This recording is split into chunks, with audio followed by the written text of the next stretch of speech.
이곳은 46년 전 보이저 1호가 발사되던 날의 지구입니다. 아직 태양계의 행성들에 대한 탐사가 상당히 부족했다. 모험과 도전이 가득한 시기에 우리들은 태양계 바깥쪽의 행성들을 탐사하기 위해 1977년의 가을 자그마한 무인 탐사선을 우주로 날려보냈죠. 무게가 채 1톤도 되지 않는 이 작은 탐사선은 미지의 세상에 대한 우리들의 호기심과 새로운 발견을 기대하는 인류의 염원을 싣고 끝없는 항로를 향해 머나먼 여정을 출발하였습니다. 반세기에 가까운 시간 동안 자그마한 부품들 몇 가지에 의존한 채 어둡고 깊은 우주를 탐사하게 될 보이저 1호는 인류의 역사상 가장 먼 곳까지 탐험한 항해자가 될 것입니다. 그렇게 보이저 1호는 서서히 점이 되어 사라져가는 고향을 바라보면서 보이저 계획이라는 주어진 막중한 임무를 완수하기 위해 캄캄한 어둠 속 세상으로 나홀로 기나긴 항해를 시작합니다.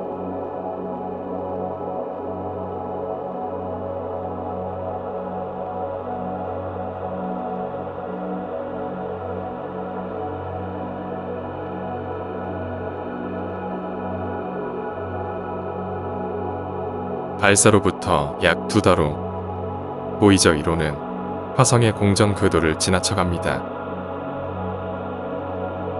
보이저의 목적지는 다른 곳에 있었기 때문에 화성에 가까이 접근하지는 않았지만 비교적 지근 거리에서 붉게 빛나고 있는 화성의 모습이 보였을 겁니다.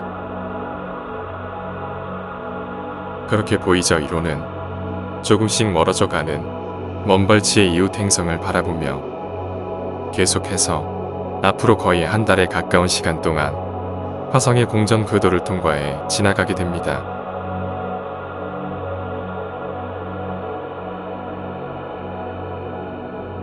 그리고 지구를 떠나온 지 약 3달째 보이저 1호는 화성 궤도 너머에 존재하는 소행성대에 진입하게 됩니다.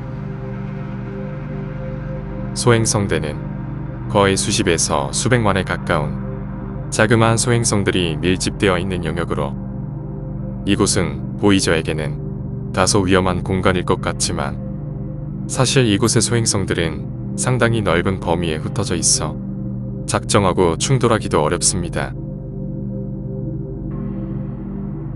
소행성대에 떠다니고 있는 천체들은 대부분 이런 모습으로 지름이 수십 킬로미터 정도밖에 되지 않는 작은 암석 덩어리들이죠.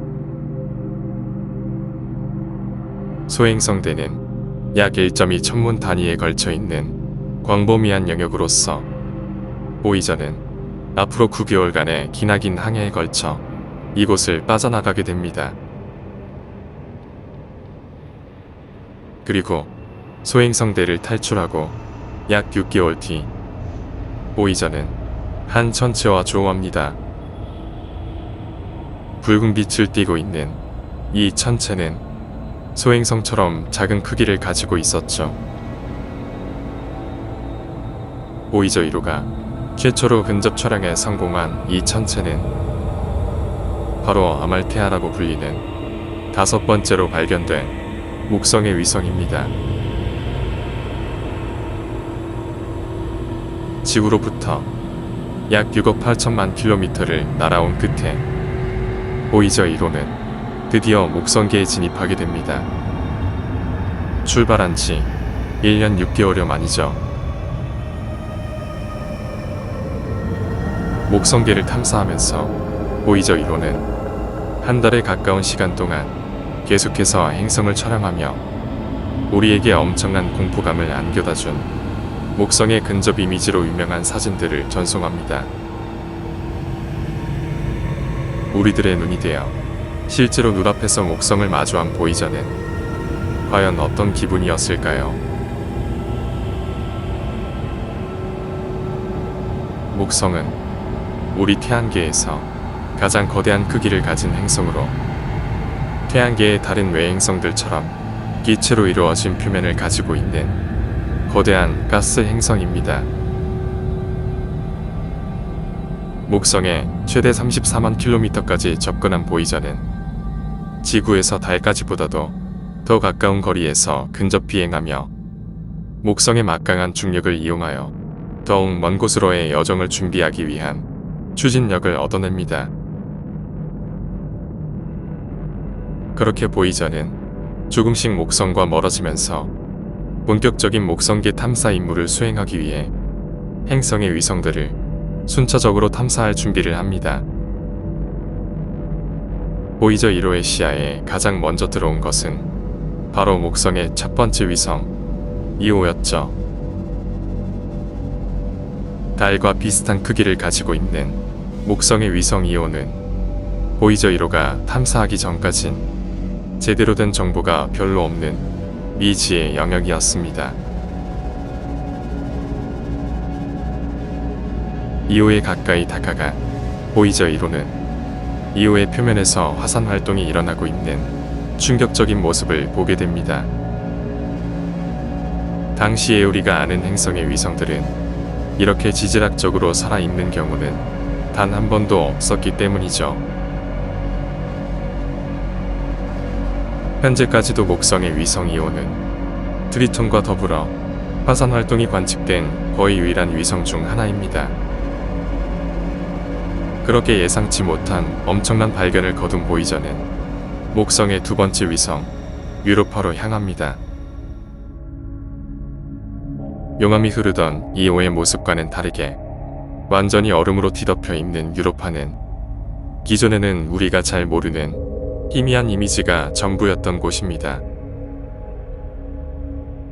하지만 보이저는 유로파가 매끄러운 표면에 독특한 줄무늬로 이루어진 흥미로운 모습을 가지고 있다는 것을 알아내죠.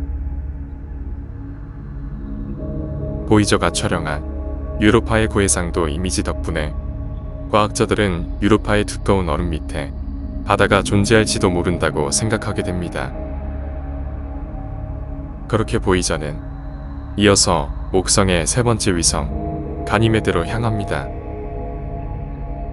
태양계의 모든 위성들 중 가장 거대한 크기를 가지고 있는 가니메데는 보이저가 크기를 재측정하면서 무려 행성인 수성보다도 더 거대하다는 것이 밝혀집니다.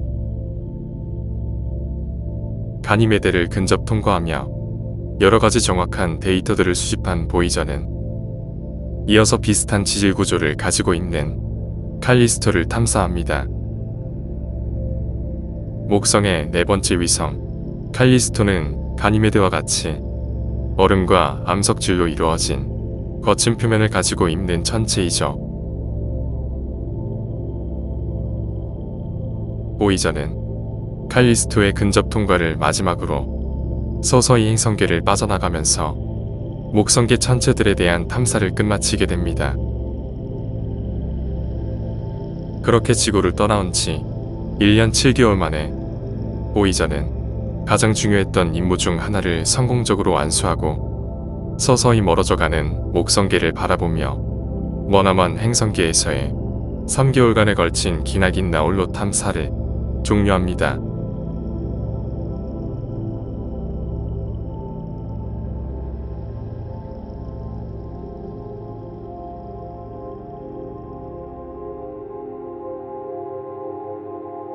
목성계를 떠나 다시 외롭고 기나긴 항해를 시작한 보이저는 거의 2년의 가까운 여행 끝에 토성의 위성 타이탄과 만나게 됩니다. 토성의 가장 거대한 위성인 타이탄은 행성의 위성으로는 매우 이례적으로 상당히 두꺼운 대기를 가지고 있어 보이저의 탐사에 많은 기대가 걸려 있는 곳이었습니다. 타이탄을 근접 비행하며 보이저는 놀랍게도 타이탄의 표면에 메탄 바다가 존재할 가능성을 발견합니다. 이것은 표면에 액체 상태의 바다가 존재하는 천체가 최초로 확인될 수도 있다는 것이었죠. 타이탄의 탐사 이후 보이저는 토성으로 향하면서 토성의 세 번째 위성 테티스와 조우합니다. 테티스는 목성의 위성 유로파와 비슷하게 차가운 얼음으로 이루어진 위성이지만 매끄러운 표면을 가진 유로파와는 다르게 수많은 충돌들로 인해 생겨난 크고 작은 분화구들로 덮여 있습니다. 보이저는 테티스를 근접 통과하면서 거대한 계곡과 같은 특징적인 지형들의 이미지를 촬영하고 이어서 약 1시간 반에 걸친 비행 끝에 드디어 보이저는 태양계의 6번째 행성 토성에 도달하게 됩니다. 지구를 떠나온 지 약 3년하고 2개월, 우리들과 약 15억 2천만 킬로미터 떨어진 곳에서 토성 탐사를 시작한 보이저는 토성에 최대 12만 킬로미터까지 접근하며 상당히 가까운 거리에서 정밀하고 상세한 관찰을 시작하게 됩니다. 특히 보이저는 토성의 고리를 아주 자세하게 관측하였는데 놀랍게도 토성의 고리가 하나의 고리가 아닌 수천 개로 이루어진 거대하고 복잡한 구조였다는 것을 알아내죠. 우리가 알지 못했던 아름다운 토성의 고리에 대한 비밀과 토성의 여러 가지 관측 데이터들을 수집한 보이저는 이어서 행성을 통과해 지나가면서 토성의 첫 번째 위성 미마스와 만나게 됩니다. 미마스는 토성에 매우 근접해 있는 자그마한 크기의 위성으로 셰퍼드 위성이라고 하는 토성의 고리와 중력적인 상호작용을 하는 위성입니다. 그리고 보이저는 이어서 토성의 두 번째 위성 엔셀라두스와 조우합니다. 목성의 유로파와 같이 맑고 깨끗한 얼음으로 뒤덮여 있는 엔셀라두스는 기존에는 알려진 것이 거의 없는 위성이었지만 보이저가 방문하면서 정확한 모습이 알려지게 되었습니다. 엔셀라두스는 이후에 탐사와 연구를 거듭하며 엄청난 규모의 간헐천을 품고 있는 매우 놀라운 천체라는 사실이 밝혀지죠. 보이저는 이어서 토성의 다섯 번째 위성 레아를 탐사합니다. 토성계에서 두 번째로 거대한 위성인 레아는 암석질과 얼음으로 구성된 매우 거친 표면을 가지고 있는 토성계 외곽에 척박하고 추운 위성입니다. 레아를 지나친 보이저는 이어서 상당히 특이한 위성과 만나게 됩니다. 바로 하이페리온이라고 하는 토성의 일곱 번째 위성이죠. 이 특이한 모습의 위성은 최초로 발견된 둥글지 않은 형태를 가진 위성으로 찌그러진 모양만큼이나 자전 주기도 불규칙하고 밀도도 엉성한 여러 독특한 특징들을 가지고 있습니다. 하이페리온의 근접 통과를 끝으로 보이저는 약 4개월에 걸친 토성계 탐사를 마무리하고 보이저 임무를 성공적으로 완수합니다. 이제부터 보이저는 토성 궤도의 황도면 북쪽으로 성간 우주를 향해 끝없이 나아가게 됩니다.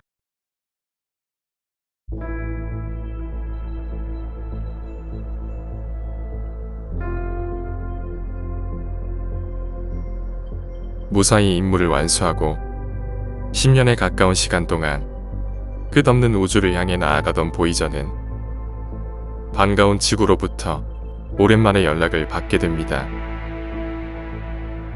그것은 바로 오래전 떠나온 우리의 고향을 뒤돌아서 바라보라는 것이었죠. 이곳에서 보이저는 카메라를 돌려 마지막 사진을 촬영하게 됩니다. 바로 태양계의 가족 사진으로 유명한 패밀리 포트레이트입니다. 인류 역사상 가장 먼 곳에서 촬영된 이 이미지는 태양계의 6 행성들의 모습을 담고 있었죠. 하지만 이 사진 속에서 가장 놀라운 것은 바로 그 속에 담겨 있는 우리 지구의 모습입니다. 끝없이 펼쳐져 있는 어둠 속에 자그맣게 푸른 점으로 찍혀져 있는 지구의 모습은 우리가 사상 처음으로 바라본 진짜 세상 속에서의 우리들의 모습이었습니다.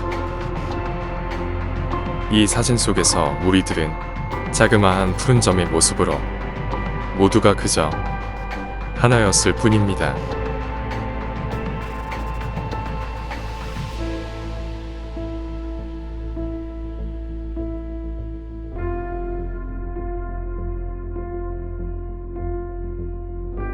이 사진을 마지막으로 보이저는 카메라 장비의 작동을 중지하고 다시 머나먼 성간 우주로의 항해를 지속합니다.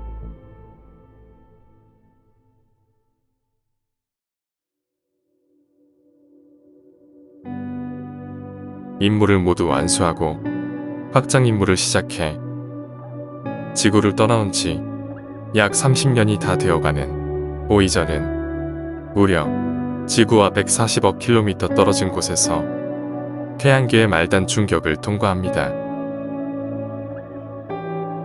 이제는 우리의 손길이 닿은 그 어떤 것보다 먼 곳에 있는 보이저는 그 무엇도 가보지 못한 곳을 항해하며 서서히 하나둘씩 꺼져가는 장비들의 의존에 머나먼 성간 우주를 향하여 계속해서 나아가게 됩니다. 그렇게 시간이 흘러 2012년 드디어 보이저는 출발한 지 35년 만에 태양 권계면을 벗어나면서 성간 우주에 진입합니다. 이제는 태양계가 하나의 점이 되어 보이는 곳에서 보이저는 결국 모든 장비의 기능들을 잃어버린 채 앞으로 우리들과 이별하게 될 겁니다. 그렇게 끝없이 펼쳐져 있는 세상 속에서 완전한 혼자가 된 보이저 1호는 머나먼 우주를 향해 자신만의 여행을 시작해 계속해서 나아가겠죠. 보이저의 운명은 과연 어떻게 될까요?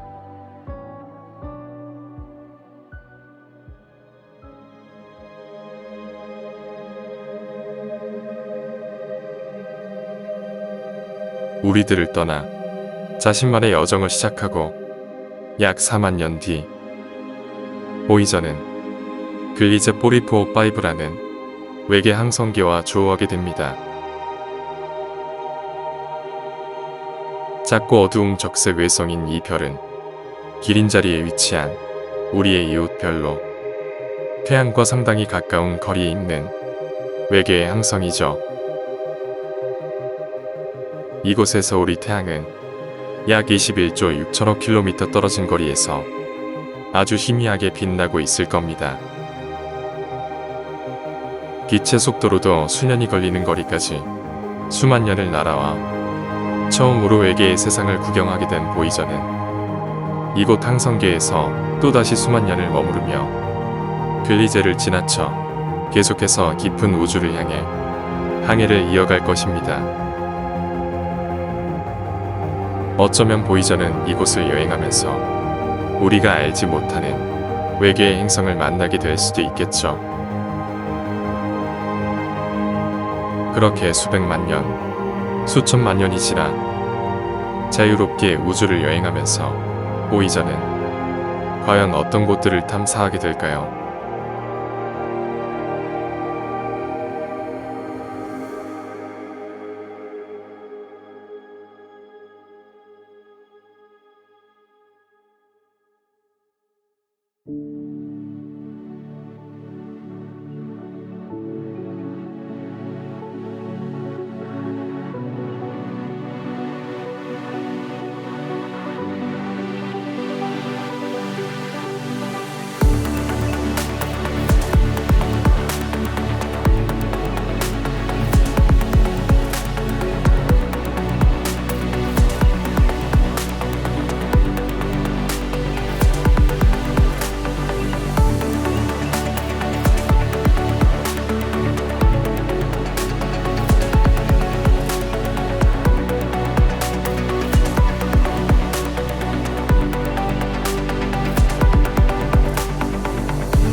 여정의 함께 해주셔서 감사합니다.